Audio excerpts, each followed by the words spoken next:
درامەکانی شەوانی ڕەمەزان لە NRT2 پڕ لە جیاوازین و هیچ جیل و چین و توێژێکی بێبەش نەکردووە.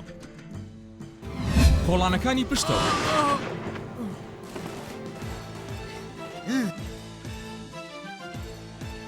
درامایەک پڕ لە نهێنی ئەو چیرۆکە ئەمنیانەی لە کۆڵانەکانی پشتەوەی ژیاندا دەژین.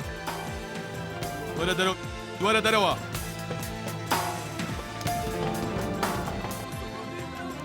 کۆڵانەکانی پشتەوە شەوانە کاتژمێر 8 پێشکەشتان دەکرێت. خۆ دەزانی من چەند ساڵە عاشقی تۆم. هەنگاوەکانی سەر خۆڵەمێش مناڵی چیشێک بووی؟ درامایەک نواندنی خەمەکانی ئێستای کۆمەڵگەیە. هەنگاوەکانی سەر خۆڵەمێش شەوانە کاتژمێر 10 پێشکەشتان دەکرێت. ماڵەکەی معروف ئەزانی ئەوزانی لەسەرکی گیراوم باوەگیان لەسەر ئەرخۆڵیە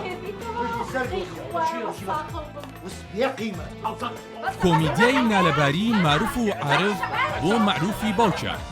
ياك مشروعي مغري هاو بخيالها نا بەڵێ مۆغری ئادێسی ئەو مۆغریە بەلەد ماڵەکەی معروف شەوانە کاتژمێر 11:30 خولەک پێشکەشتان دەکرێت.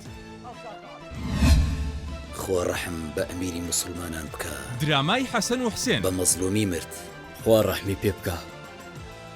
پێی باش بوو بە مەزلومی بمبرێت بۆ ئەوی فیتنەیەک لە موسڵمانان دوورخاتەوە. درامای حەسەن و حسێن ڕاستی ئەو برینەمان پیشان دەدات کە هێشتا لای موسڵمانان ساڕێژ نەبووە.